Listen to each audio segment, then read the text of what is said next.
Itinuturing ng World Health Organization bilang sakit at public health concern ang gambling disorder. Sa Pilipinas, hindi may kakailang marami na ang sumubok at nalulung dito.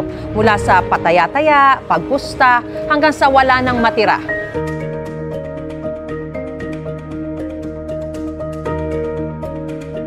Uy, isik natin lang ba? Hindi ka mundang biya? Labayan ito patin niyo. Smoke boy, mabuot man. Start. Oh.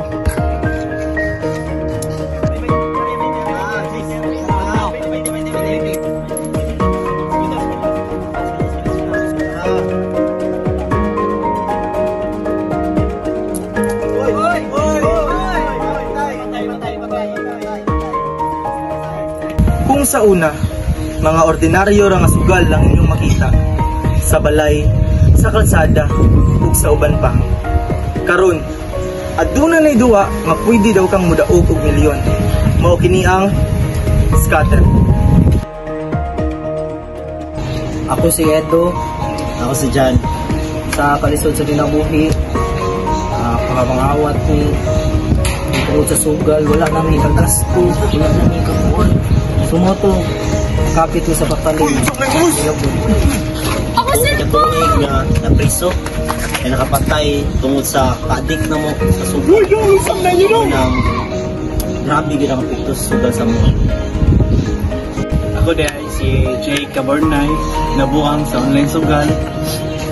Gibiyaan ako sa akong pamilya kay tungod nabuang ko sa sugal.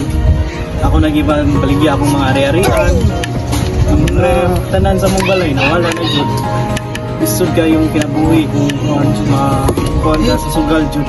Maong unta, mausap na akong kinabuhi karon. Ako dahil si Ivy. Usa din ko sa nadik sa sugal.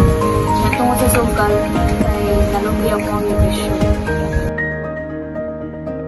Ako si Joseph, tungod sa online sugal, randang og spila. Nangilad na ako sa akong ginikanan, ang pang-tuition man ako gibayad. Punta ako kasaylo pa kanila. Online sugal, nakatabang ba? Kung nagdungag-dungag sa inyong problema.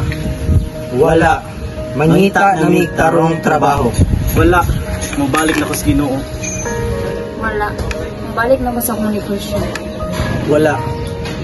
Mabalik na ko sa spila.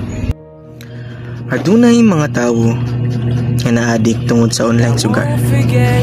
Nga mo'y hinungdan nga nakabuhat silag mga dautan nga binuhatan. Apaniabot ang adlaw nga nakaamgo sila sa kamatuuran. Nga naka-epekto na kini sa ilang kaugmaon o panginabuhian. I won't forget the way he called my name. And now I finally see the way it is. I was a fool not to reveal the way I lived, but I won't forget the days I lived in fear.